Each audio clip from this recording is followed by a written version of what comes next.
오늘 우리에게 주시는 하나님 말씀은 요한복음 7장 25절에서 36절까지의 말씀입니다. 요한복음 7장 25절에서 36절까지의 말씀을 봉독하겠습니다. 예루살렘 사람 중에서 어떤 사람이 말하되 이는 그들이 죽이고자 하는 그 사람이 아니냐. 보라, 드러나게 말하되 그들이 아무 말도 아니하는도다. 당국자들은 이 사람을 참으로 그리스도인 줄 알았는가? 그러나 우리는 이 사람이 어디서 왔는지 아노라. 그리스도께서 오실 때에는 어디서 오시는지 아는 자가 없으리라 하는지라. 예수께서 성전에서 가르치시며 외쳐 이르시되 너희가 나를 알고 내가 어디서 온 것도 알거니와 내가 스스로 온 것이 아니니라. 나를 보내신 이는 참되시니 너희는 그를 알지 못하나 나는 아노니 이는 내가 그에게서 났고 그가 나를 보내셨음이라 하니라 하시니 그들이 예수를 잡고자 하나 손을 대는 자가 없으니 이는 그의 때가 아직 이르지 아니하였음이로라. 무리 중에 많은 사람이 예수를 믿고 말하되 그리스도께서 오실지라도 그 행하실 표적이 이 사람이 행한 것보다 더 많으리야 하니 예수에 대하여 무리가 수군거리는 것이 바리새인들에게 들린지라. 대제사장들과 바리새인들이 그를 잡으려고 아랫사람들을 보내니 예수께서 이르시되 내가 너희와 함께 조금 더 있다가 나를 보내신 이에게로 돌아가겠노라. 너희가 나를 찾아도 만나지 못할 터이요 나 있는 곳에 오지도 못하리라 하시니 이에 유대인들이 서로 묻되 이 사람이 어디로 가기에 우리가 그를 만나지 못하리요 헬라인 중에 흩어져 사는 자들에게로 가서 헬라인을 가르칠 터인가?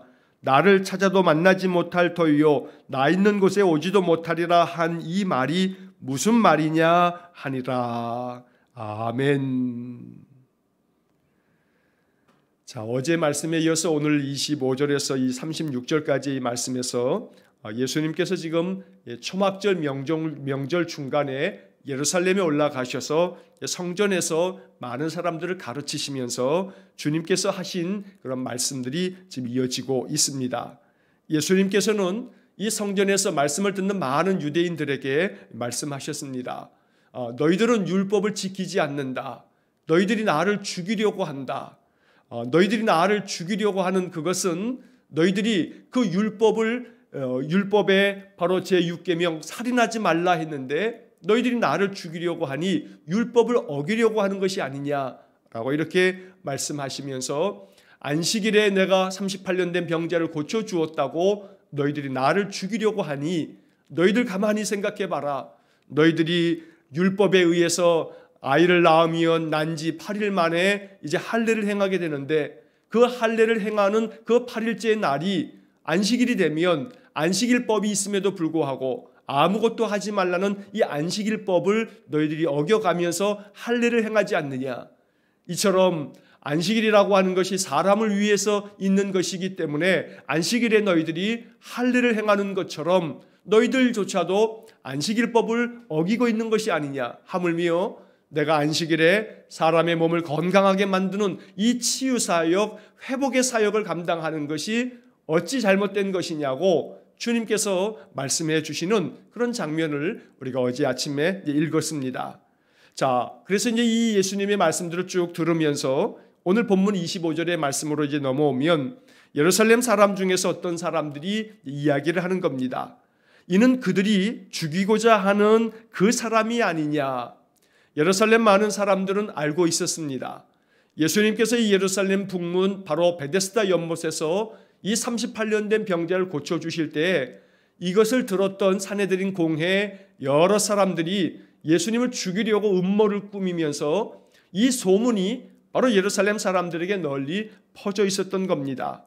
그제서야 예수님 하신 말씀을 듣고서 이 사람이 바로 그때 베데스다 연못에서 38년 된 병자를 고쳐주었던 그 사람이구나. 그래서 산헤드린 공회에서 이 사람을 죽이려고 했는데 바로 이 사람이 바로 그때 그 사람이구나 라고 이렇게 25절에서 이야기하고 있는 겁니다. 자, 그런데 이제 26절의 말씀을 보면 보라, 드러나게 말하되 그들이 아무 말도 아니하는도다. 당국자들은 이 사람을 참으로 그리스도인 줄 알았는가? 자, 예수님께서 이렇게 이 베데스다 연못에서 38년 된 병자를 고쳐주실 때에는 병자를 고쳐주시고 난 다음에 주님이 그저 다른 곳으로 신속하게 가셨기 때문에 이 예수 그리스도를 그들이 찾을 수가 없었습니다. 그런데 지금 이 초막절 절기에는 성전에서 드러내놓고 말씀을 전하시면서 너희들이 나를 죽이려고 하지 않았느냐 하면서 자기 자신을 나타내니까 이 26절에서 사람들이 이렇게 얘기하는 겁니다. 보라, 저 사람이 지금 자기 자신을 드러내놓고 이렇게 말하고 있는 것을 보니 바로 사내들인 공회 저 사람들이 아무 말도 하지 않는 것을 볼 때 그들도 저 사람이 바로 그리스도인 것을 알고서 이제는 그냥 가만히 있는 건가 하고 사람들이 수군거리기 시작했던 겁니다. 결코 그럴 리가 없습니다. 사내들인 공회의 사람들이 예수가 그리스도임을 믿고 예수를 잡지 않고 이제 죽이려고 했던 그 생각을 그저 그들이 다 내려놓은 것이 결코 아니었던 겁니다. 그런데 사람들의 눈에 볼 때에는 바로 이 사내들인 공회의 사람들이 아무 말도 하지 않는 것을 보면서 당국자들이 이 사람이 참으로 그리스도인 것을 알고서 이제 그 마음을 내려놓았나 하는 그런 이야기들을 하고 있다는 겁니다. 자, 그런데 27절의 말씀에 보면 사람들의 이야기가 또 계속 이어집니다. 그러나 우리는 이 사람이 어디서 왔는지 아노라. 그리스도께서 오실 때에는 어디서 오시는지 아는 자가 없으리라 하는지라. 지금 이 예루살렘의 많은 사람들이, 성전에 모여있는 사람들이 저마다 지금 이런 이야기들을 서로 주고받고 있는 것입니다. 자, 여기 27절의 말씀은 그러나 우리는 이 사람이 어디서 왔는지 아노라. 우리는 이 사람, 저 젊은 저 랍비가 갈릴리 그 옆에 나사렛 동네에서 목수의 아들로 나서 그 나사렛에서 이렇게 쭉 살다가 어느 날 그가 이 나사렛을 다니면서 또 이 가버나움과 갈릴리 지역의 여러 성읍들을 다니면서 율법의 말씀들을 가르치는 선생이 되었다라고 하는 것을 우리가 알고 있다. 이렇게 지금 사람들이 말하고 있는 겁니다. 이 사람이 어디서 왔는지 안다. 이 사람이 나사렛 출신이다. 우리가 이 사람의 그 모든 삶을 다 알고 있다. 이렇게 지금 말하고 있는 겁니다. 자, 그러면서 그 다음 바로 이어지는 말씀에서 그리스도께서 오실 때에는 어디서 오시는지 아는 자가 없으리라. 자, 이 지금 말하고 있는 이 사람들은 바로 이 예수님을 그리스도로 믿고 있는 것은 아니었던 겁니다. 왜냐하면 우리는 저 사람이 나사렛에서 쭉 자라는 것을 봐왔기 때문에 저 사람은 결코 그리스도일 수가 없다라고 말하는 거고, 자, 그 다음 27절 그 중간에 나오는 그리스도께서 오실 때에는 어디서 오시는지 아는 자가 없으리라. 바로 이것이 오랜 동안에 유대인들이 그들의 스승인 랍비들에게서 들어왔던 메시아에 대한 그들의 생각이었던 겁니다. 그래서 27절 중간에 나오는 이 말을 이해하기 위해서는 우리가 구약의 몇몇 구절들을 알아야 됩니다. 자, 하나는 다니엘서 7장 13절 말씀입니다. 다니엘서 7장 13절의 말씀을 읽어보면 바로 이 다니엘의 환상 중에 인자 같은 이가, 바로 이 인자 같은 이는 바로 그리스도 메시아를 말하고 있는 겁니다. 자, 이 메시아는 하늘 구름을 타고 온다 하는 그런 말씀의 구절이 다니엘서 7장 13절에 나옵니다. 그래서 이 다니엘 7장 13절의 말씀에 의해서 유대인들은 어떤 생각을 하냐면 장차 우리를 구원할 메시아가 세상에 올 때에는 하늘 구름을 타고 오실 거다라고 생각을 했던 겁니다. 자, 그 다음에 이 메시아가 오실 때에는 어디서 오시는지 아는 자가 없으리라. 이 아는 자가 없다라고 하는 것은 말라기 3장 1절의 말씀에 바로 이 메시아가 올 때는 갑자기 성전에 임하신다라고 하는 그런 구절이 나옵니다. 그래서 이분이 어디서 오는지 아는 자가 없다라고 하는 것도 바로 이 말라기 선지자의 바로 이 메시아가 갑자기 성전에 임하실 것이기에 어디서 오는지 우리는 알 수 없다. 이러한 생각을 가지고 있었던 겁니다. 이것이 바로 유대인들이 가지고 있었던 메시아에 대한 그들의 생각이었습니다. 자, 그런데 이렇게 전통적으로 그들이 이 선지자들의 이야기를 통해서 알고 있었던 이 내용과는 달리 바로 예수님께서는 나사렛에서 쭉 자라셨고, 그리고 결코 이 사람이 하늘 구름을 타고 내려온 것이 아니라 마리아의 그 아들인 것을 사람들이 알고 있다라고 말하면서 바로 이 젊은 랍비는 결코 메시아 그리스도일 수는 없다, 지금 이렇게 사람들이 말하고 있는 것입니다. 자, 이때 예수님께서 성전에서 그들을 가르치시면서 말씀을 하십니다. 자, 28절의 말씀에서 이 사람들의 이러한 이야기에 대한 예수님의 대답이기도 합니다.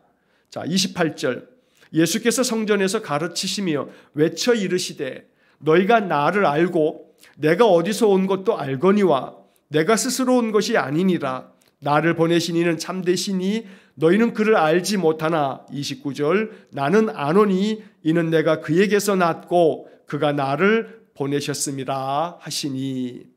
자, 예수님께서는 사람들의 이러한 생각과 이러한 이야기들을 주님은 알고 계시기에 이제 이렇게 대답을 하고 계시는 겁니다. 너희가 나를 알고 내가 나사렛에서 쭉 자라는 것을 너희가 알고 있고 내가 어디서 온 것도 너희들이 알고 있다고 말하고 있지만, 그러나 내가 스스로 온 것이 아니고 나를 보내신 이가 참되신 하나님이신데 바로 너희들은 그 참되신 하나님, 나를 보내신 분을 알지 못한다.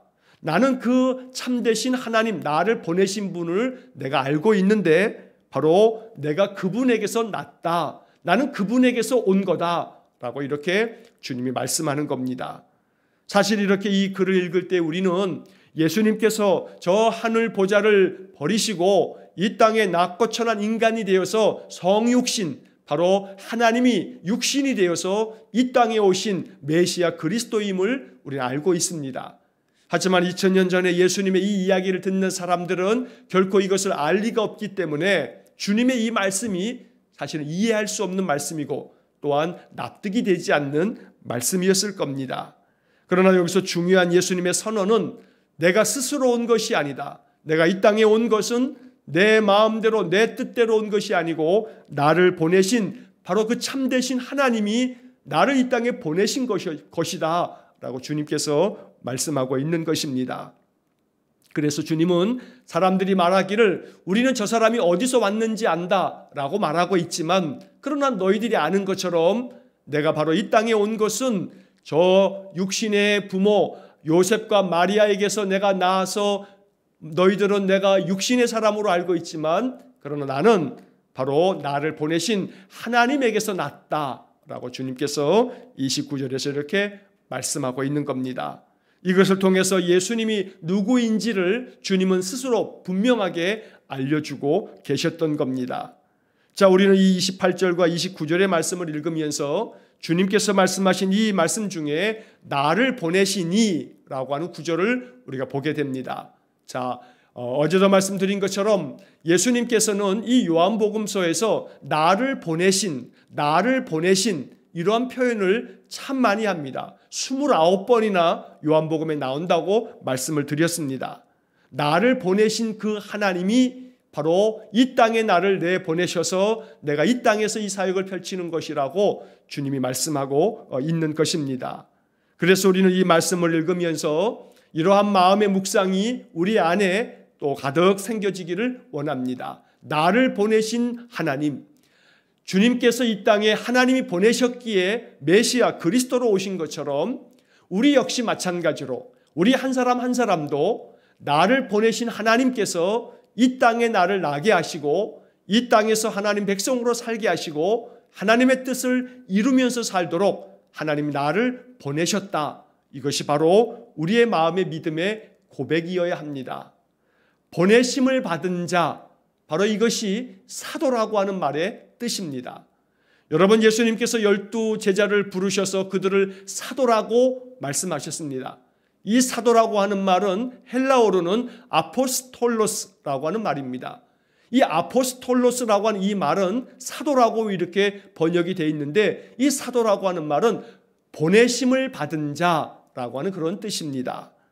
바로 우리들이 하나님께로부터 보내심을 받은 자임을 항상 자각하고 나는 하나님께로부터 보냄을 받은 자다라고 하는 그런 믿음을 가지고 살아갈 때에 언제나 내 삶의 자리에서 나는 하나님께서 보내신 자다라고 라는 그러한 의식을 가지고 살아갈 때 내 말 한마디 한마디가 나는 하나님이 보내신 사람이니 하나님 일하라고 하나님 뜻을 이루라고 나를 보내셨으니 내 말 한마디 한마디 행동 하나하나가 나를 통해서 하나님이 나타나도록 우리가 믿음 안에서 더욱더 진실되게 살아갈 수 있는 것입니다. 언제나 오늘 주님께서 말씀하신 28절에 나를 보내신 이는 참되시니 나를 보내신 하나님이 참되심을 고백하면서 29절의 말씀에 내가 그에게서 났고 그가 나를 보내셨습니다. 그가 나를 보내셨습니다. 참되신 하나님께서 나를 보내셨다. 바로 이 주님의 고백이 우리의 신앙 고백이 될 수 있기를 간절히 축원합니다. 자, 이러한 말씀을 들을 때에 사람들이 예수님을 잡고자 합니다. 예수님을 잡아서 어떻게든지 이 예수를 말도 못하게 하고 또 어떠한 일도 행하지 못하도록 예수를 붙잡아다가 옥에 가두려고 이렇게 잡으려고 했지만 손을 대는 자가 아무도 없었습니다. 누구도 먼저 예수를 붙들려고 하는 그런 마음이 없었다는 겁니다. 자, 그 이유에 대해서 30절 그 중간에 보면 이는 그의 때가 아직 이르지 아니하였음이로라. 자, 여기서 때라고 하는 말이 다시금 나옵니다. 카이로스. 예수님의 때, 메시아 그리스도의 때, 하나님께서 메시아 그리스도의 사역을 이제 마지막 남은 사역을 감당하실 때까지 하나님께서 사람들의 마음을 주장하셔서 결코 주님을 지금 이때에 잡아서 옥에 가두지 못하도록 하나님께서 간섭하고 계신다는 것을 요한은 이렇게 표현하고 있는 겁니다. 예수님께서 십자가에 달려 돌아가시는 때가 6월절입니다. 지금 예수님께서 예루살렘 성전에서 말씀하시고 계신 이 때는 바로 초막절, 바로 수장절, 장막절이라고 부르는 이 절기입니다. 자, 이 초막절로부터 6월절이 이를 때까지 몇 개월 정도가 남은 거냐면 한 6개월 정도가 남은 겁니다. 이제 이 초막절을 지나서 그 다음 중요한 명절 바로 이 6월절이 되면 예수님께서는 붙잡혀서 십자가에 못 박혀 죽게 됩니다. 그래서 이 30절의 말씀에서 그의 때가 아직 이르지 아니하였다. 하나님께서는 많은 유대인들이 산헤드린 공회 당국자들이 예수님을 잡고자 했지만 잡지 못하도록 사람들의 마음을 주장했던 겁니다. 누구도 나서지 못하도록 그들의 마음을 제어하신 겁니다. 왜냐하면 지금 초막절에 주님께서 붙잡혀서 돌아가시면 안 되는 겁니다. 하나님의 뜻과 섭리가 있기 때문에 6개월이 지난 다음 6월절 때 주님께서 붙잡혀서 바로 십자가에 못 박히는 그러한 뜻이 하나님의 뜻이었던 겁니다. 그래서 6개월을 하나님께서는 그 시간을 더 6개월 뒤로 6월절로 하나님께서 이 가운데 역사하셔서 지금 이 시간 예수님을 잡고자 했지만 그들이 결코 누구도 나서지 못하도록 하나님께서 그렇게 개입하셨다는 겁니다. 왜 초막절이 아닌 6월절에 예수님이 잡히셔야만 했는가? 왜 6월절에 예수님께서 십자가에 달려 돌아가셔야만 했는가? 바로 그것은 구약의 말씀을 이루시기 위해서 그랬던 겁니다. 세례 요한이 요한복음 그 서두에서 말한 것처럼 이는 세상 죄를 지고 가는 하나님의 어린 양이로다. 바로 그 어린 양과 같이 6월절 어린 양처럼 예수님께서 십자가에 달려 돌아가시면서 피 흘리심으로 말미암아 그 피를 보면 넘어가리라는 그 6월절, 바로 출애굽기에 이스라엘 사람들이 출애굽할 당시 바로 그 어린 양의 피를 보면 너희들은 구원을 얻겠다는 바로 그 역사를 주님을 통해서 온전하게 이루시기 위해서 예수님은 초막절이 아닌 6월절에 십자가의 길을 걸어가야만 했다는 겁니다. 이처럼 하나님의 섭리 가운데 모든 인생의 역사가 진행되어진다는 것을 오늘 이 30절의 말씀은 우리에게 알려주고 있는 것입니다. 내 인생의 삶의 모든 것들이 하나님의 섭리 가운데 있습니다. 하나님께서 때를 정하십니다. 하나님께서 우리의 인생의 모든 삶 속에 개입하고 계십니다. 우리는 이것을 믿고 또 이것을 의지하는 사람들입니다. 그러므로 오늘 이 30절의 말씀을 읽으면서 주님의 때가 언제나 내 삶 속에 이루어지기를 원합니다. 주께서 나를 위해서 예정하신 바들이 오직 내가 주의 말씀에 순종함을 통해서 하나님의 그 뜻대로 하나님의 섭리대로 내 삶 속에 하나님의 은혜가 이루어져 가기를 원합니다.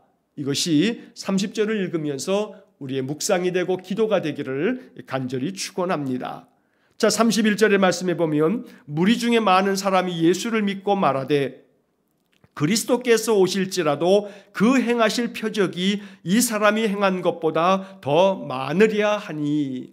자, 여러 사람들이 예수님의 말씀을 듣고 예수님 행하시는 표적을 보면서 많은 사람들이 예수님을 믿었다라고 이렇게 31절에 기록하고 있습니다. 무리 중에 많은 사람이 예수를 믿었다. 그런데 그 예수를 믿은 까닭은 그 다음에 이어지는 말 속에서 그리스도께서 오실지라도 그 행하신 표적이 이 사람이 행한 것보다 많지는 않을 거다. 자, 여기서 우리는 이 사람들의 이야기 속에서 이러한 추측을 할 수가 있는 겁니다. 많은 사람들이 지금 예수를 믿었다고 적혀 있지만 그 믿음은 예수님의 말씀을 들으면서 그 말씀에 감동이 되어 예수가 그리스도임을 진심으로 믿었다는 것이 아니고 예수님께서 행하신 표적이 너무나 많기 때문에 만약에 그리스도가 온다 할지라도 지금 이 사람이 행하는 표적보다 더 많이 행하지는 못할 거다. 그만큼 지금 예수님께서 행하신 표적이 그 기적이 능력이 너무 많기 때문에 이 사람들이 예수님을 믿었다고 말씀하고 있는 겁니다. 그래서 우리는 이 31절의 말씀을 읽으면서 이것을 생각해야 합니다. 이렇게 무리 중에 많은 사람들이 예수를 믿었지만 이 사람들은 예수님이 행하는 그 표적을 보면서 그 기적을 보면서 놀라는 마음으로 그냥 믿고 있을 뿐 겉으로는 믿지만 마음속 깊은 중심에서 믿음이 있었던 것이 아니기 때문에 이 많은 사람들 중에서 이제 6개월쯤 지나고 나면 그 6월절 명절에 오히려 예수를 십자가에 못 박으라고 소리치는 사람들이 나왔던 것입니다. 그래서 오늘 우리들은 이 31절 말씀을 읽으면서 표적을 통해서 예수 그리스도를 믿는 그 믿음은 더 깊은 말씀을 통해서 주님께로 나아가는 그런 신앙이 되어질 때 이것이 참된 믿음이 된다라고 하는 사실을 잊지 말아야만 합니다. 그래서 표적으로만 믿는 믿음이 아닌 주의 말씀으로 예수를 믿는 바로 그 믿음이 더 큰 믿음이 될 수 있다는 것입니다. 주님께서 아무런 표적을 보여주시지 않아도 십자가에 달려 돌아가시고 사흘 만에 부활하셨다는 이것 자체가 가장 큰 표적이라고 주님은 말씀하고 계시는 겁니다. 그러므로 우리에게 있어서 인생을 살아가는 동안에 내 삶 속에 엄청난 기적이 나타나지 않는다 할지라도 예수님께서 십자가에 달려 돌아가시고 부활하셨다는 이 성경의 말씀이 가장 큰 표적이 되어서 주님을 신실하게 믿는 그런 믿음으로 나아가는 것, 바로 이 말씀을 읽으면서 우리가 이렇게 기도해야 하는 것입니다.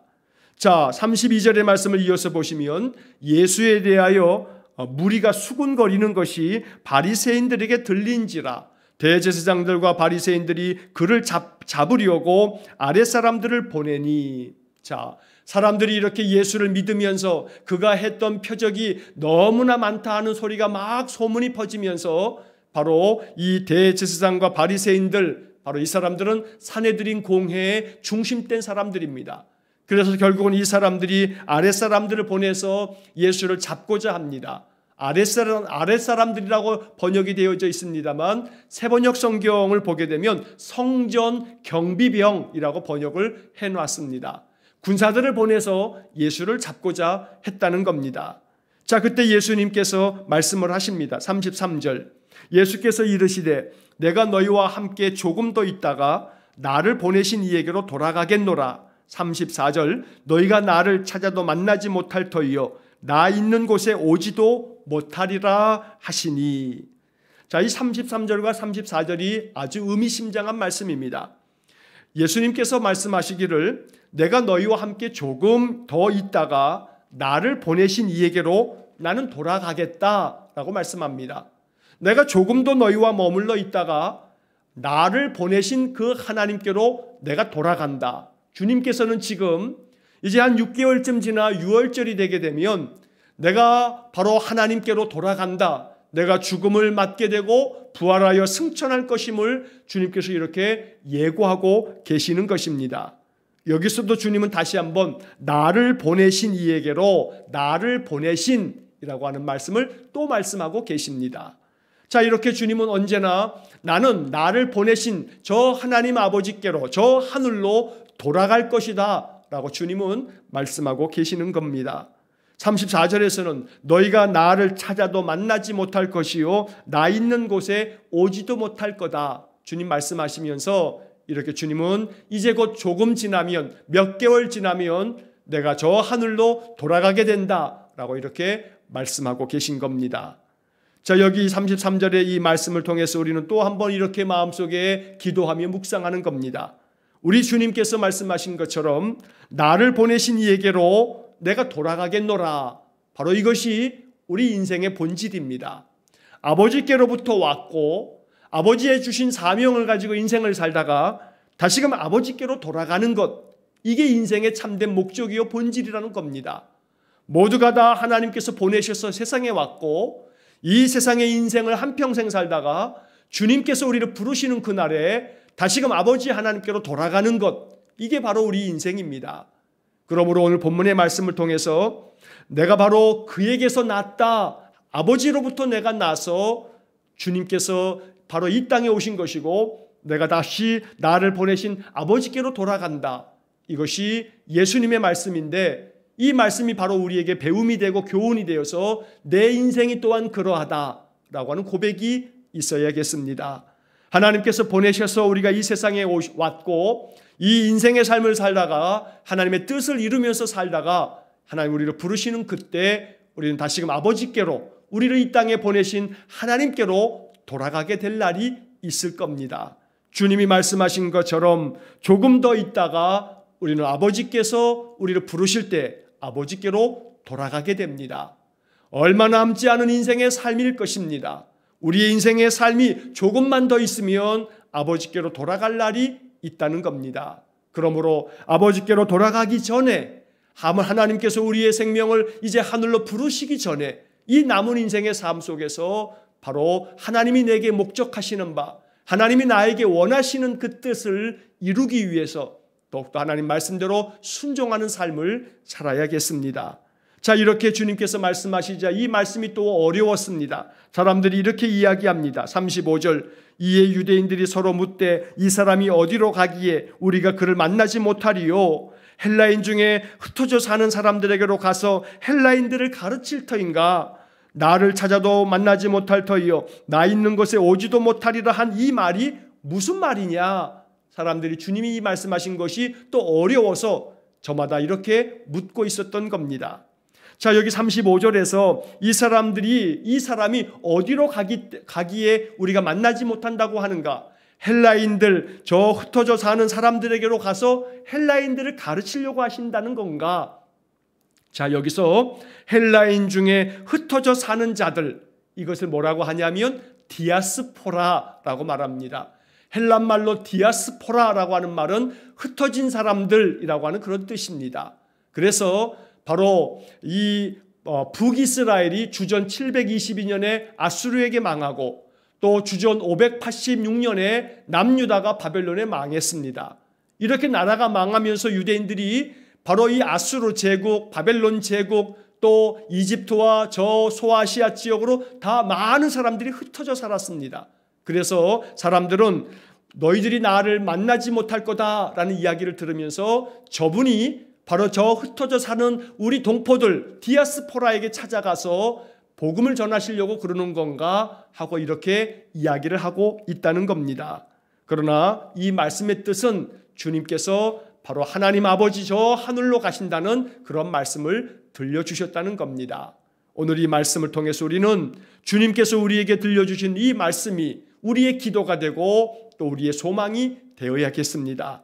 날마다 나를 보내신 하나님의 뜻을 따라 하나님의 뜻에 순종했던 예수님처럼 우리도 늘 주님 뜻에 순종하며 살아야겠고 또 언젠가 이제 우리의 인생의 삶이 또 다 맞춰지게 되면 바로 우리는 나를 보내신 바로 아버지 하나님께로 돌아가야 할 존재임을 알고 남은 인생의 삶에서 더 사명 잘 감당하는 그런 신실한 믿음의 삶이 될 수 있기를 주의 이름으로 간절히 축원합니다.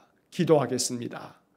자비로우신 아버지 하나님, 나를 보내신 하나님께서 이 땅에 나를 보내셨기에 그가 나를 보내셨다 말씀하신 주님은 또한 조금 더 있다가 나는 나를 보내신 이에게로 돌아가겠노라 말씀하시니 이 주님의 말씀들이 우리에게 귀한 영적 교훈이 되어서 우리의 인생의 삶이 하나님께로부터 왔고 하나님께서 나를 보내셨기에 내게 있어서 인생의 모든 삶의 자리에서 나를 보내신 하나님의 뜻에 순종하는 삶을 살다가 나를 보내신 하나님께서 부르실 때에 그 부름을 받고 다시 하나님께로 돌아가는 거룩한 인생이 되게 해 주옵소서. 그리하여 돌아갈 본향 저 하나님 나라를 향하여 한 걸음 한 걸음 순례의 길을 걸어가는 믿음의 삶이 되게 해 주옵소서. 오늘도 한날의 삶을 주님께 의탁하오니 이 하루의 삶이 장차 아버지께로 돌아갈 그날을 위해